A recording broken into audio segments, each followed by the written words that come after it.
the screen presentation. People.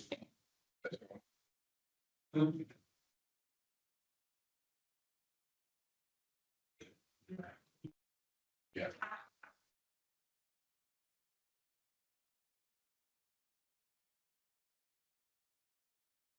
If I let them wait for it. Good morning, good afternoon to everybody who's joined so far. We'll start in a minute or so. We're just waiting for a few final people to join, and I'll turn my cameras on and we'll start this morning's webinar. Thank you for your patience. We'll be starting in a moment.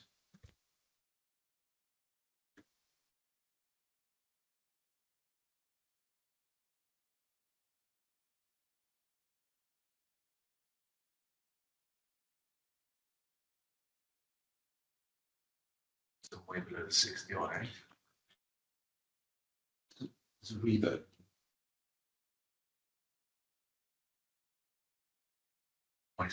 Speakers are muted.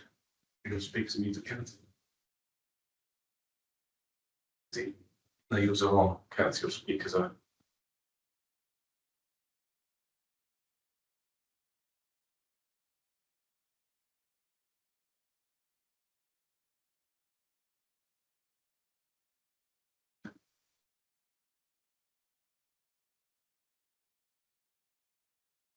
Okay.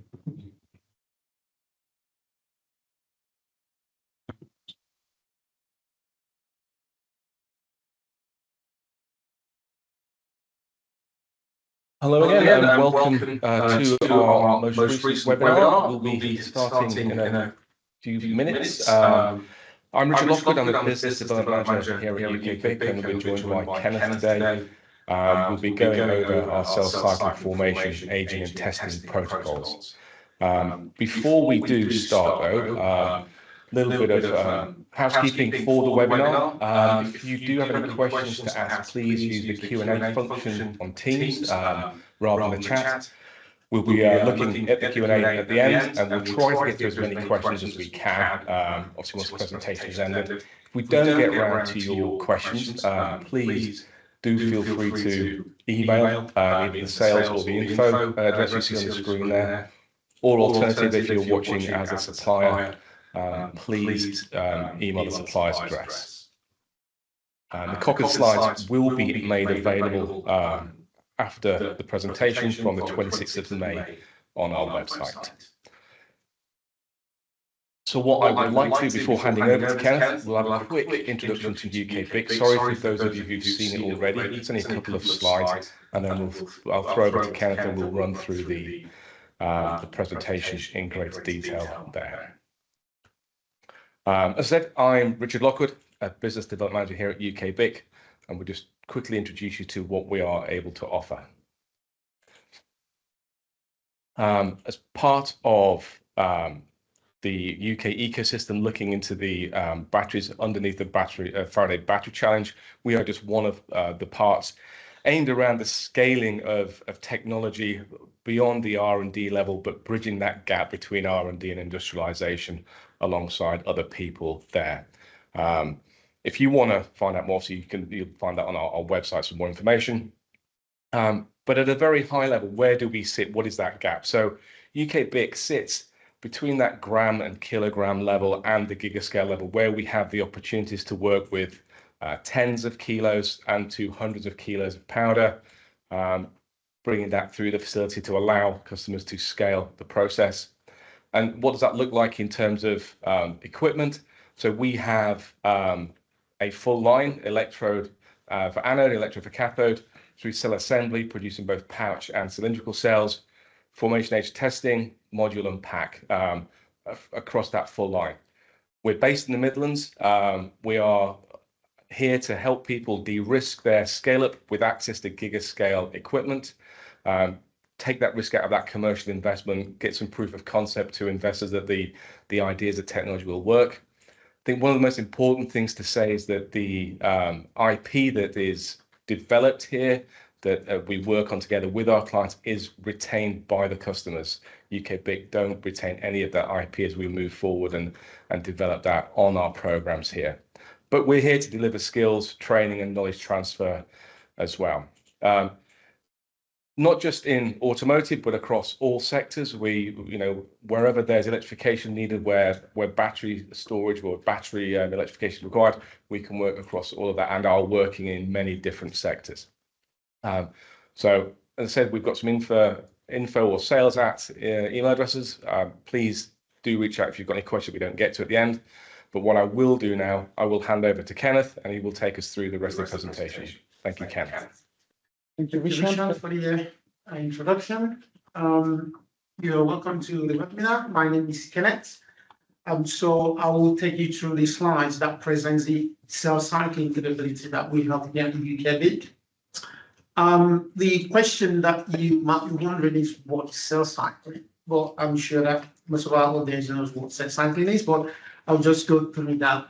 So cell cycling essentially means the use of electrical systems to test battery cells during manufacturing or during cell usage or application time or throughout its lifetime. So we do cell testing here to obtain some critical data that are quite essential to qualify products, to go through product control quality, perform metric and environment verification. This includes checking for capacity and power, getting the right voltages profiles, and then check the efficiency in both cycling, extended cycling, and storage.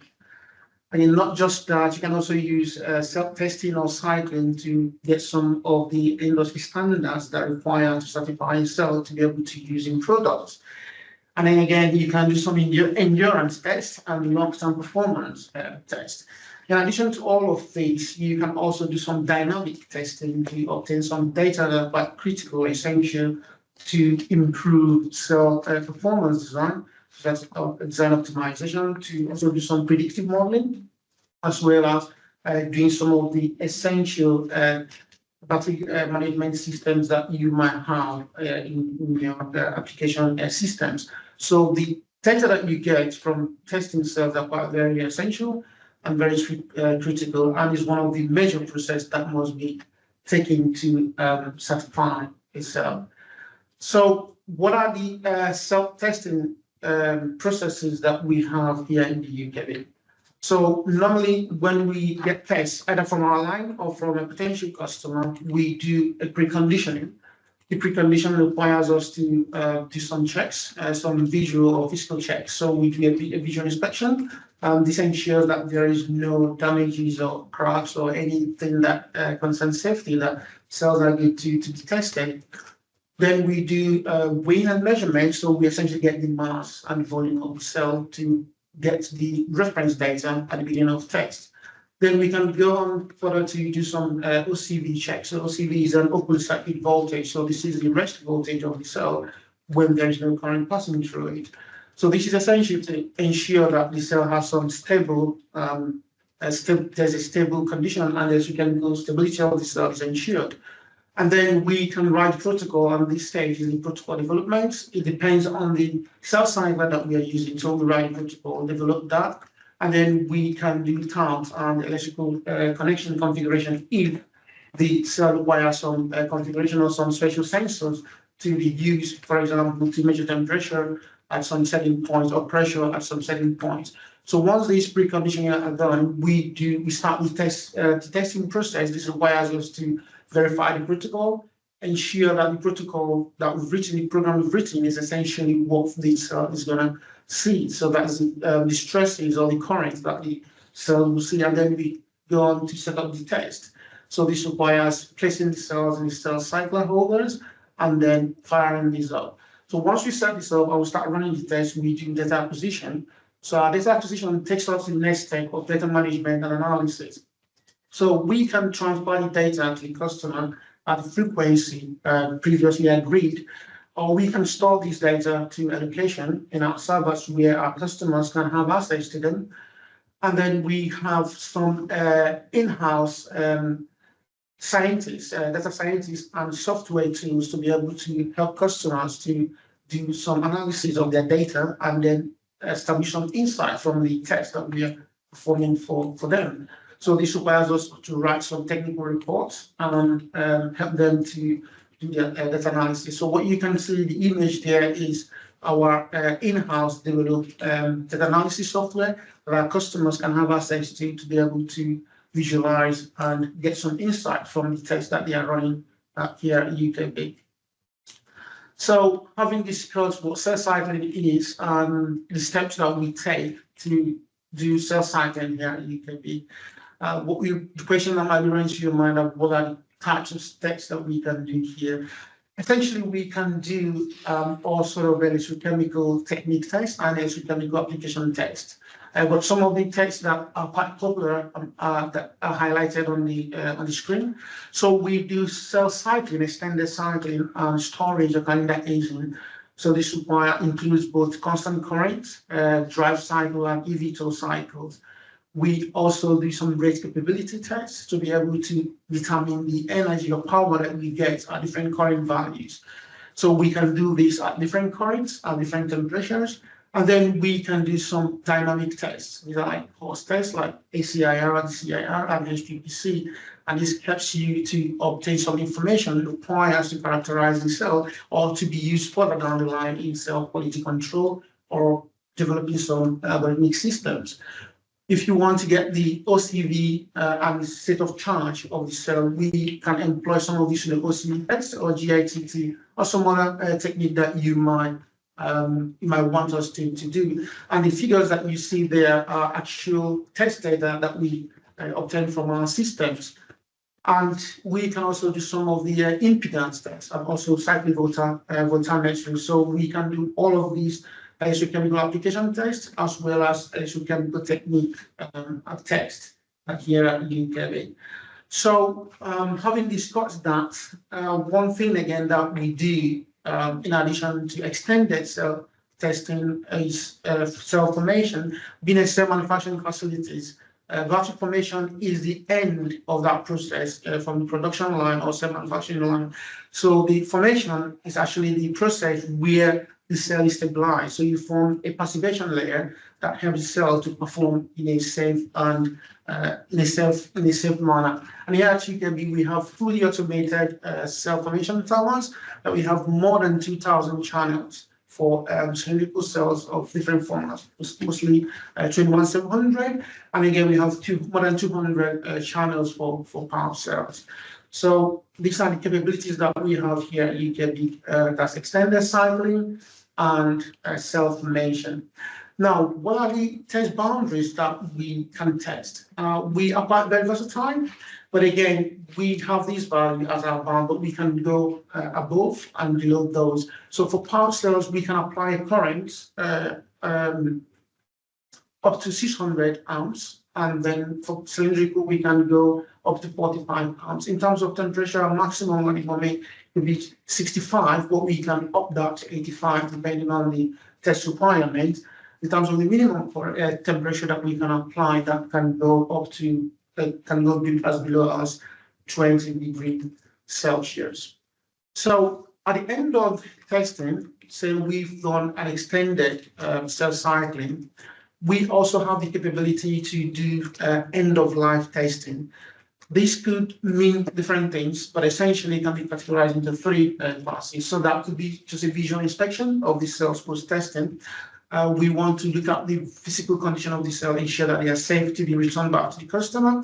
We can do CT scan again to look at the internal structure of the cell. Again, we always do mass and volume measurements just to give the customer an overview of some of the processes that the cell that has seen and what has changed physically.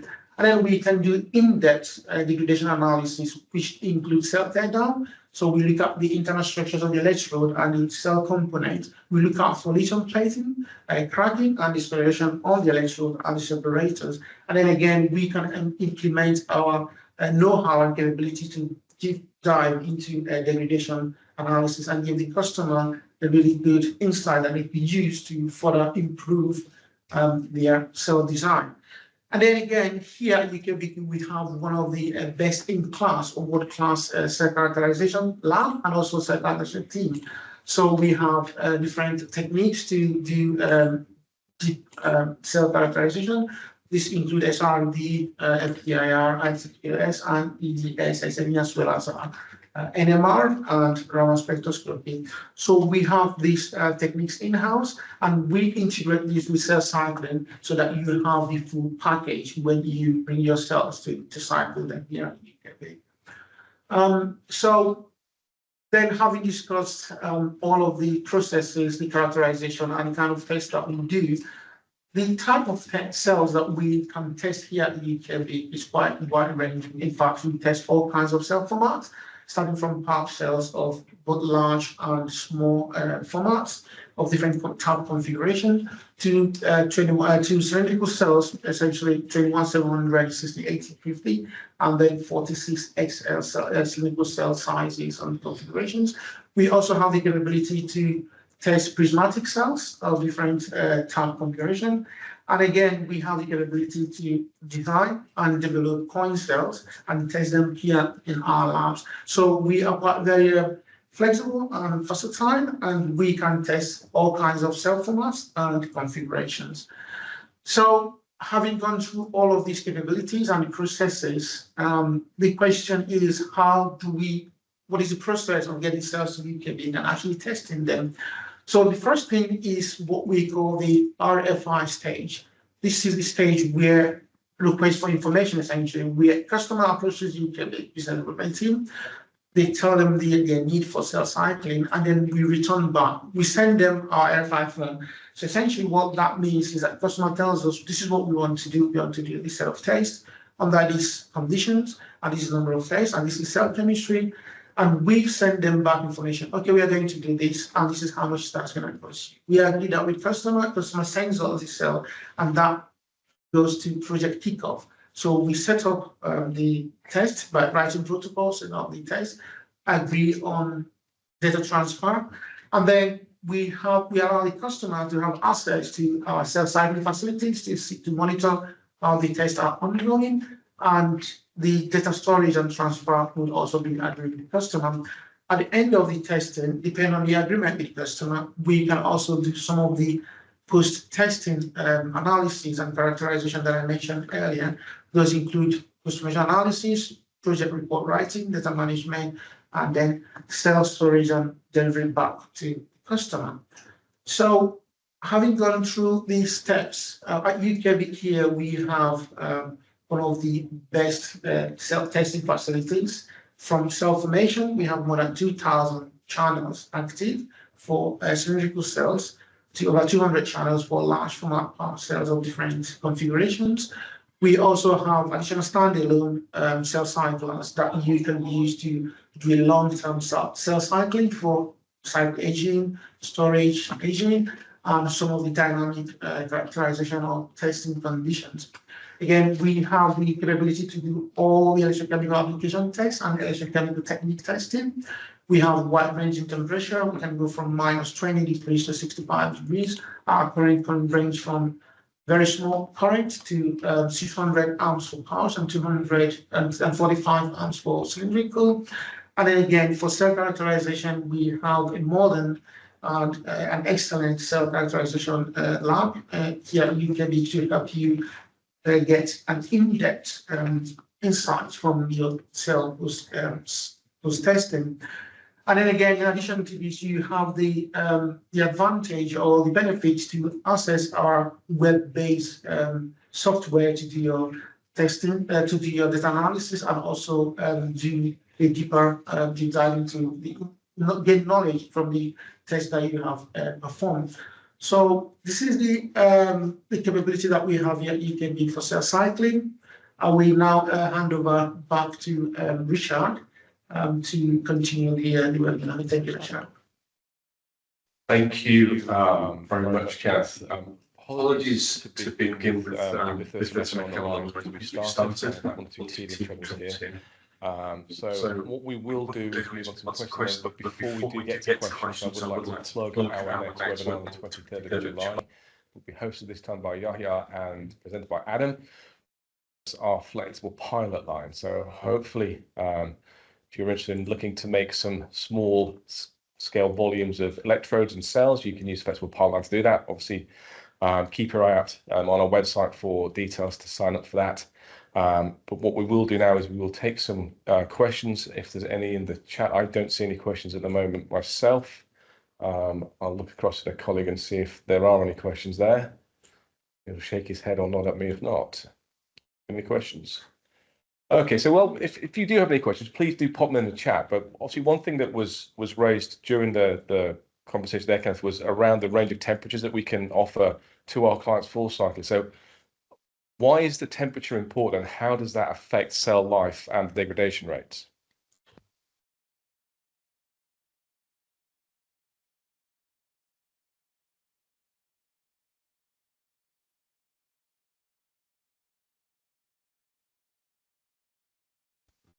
So sorry about that, I was muted. So the temperature is very critical for cell cycling, as that is a rate factor. It determines the rate at which your electrochemical process or the chemical processes that are undergoing inside the cell can happen. So you have to cycle the cell at a temperature that is recommended by the manufacturer. Some cells that can be cycled under room temperature or negative temperature, or temperatures that are above room temperature, but you have to cycle your cell at the temperature that is required and recommended by customer. In general, cells cycled at a lower temperature tend to degrade faster than those cycled at normal temperature or temperatures above some certain threshold.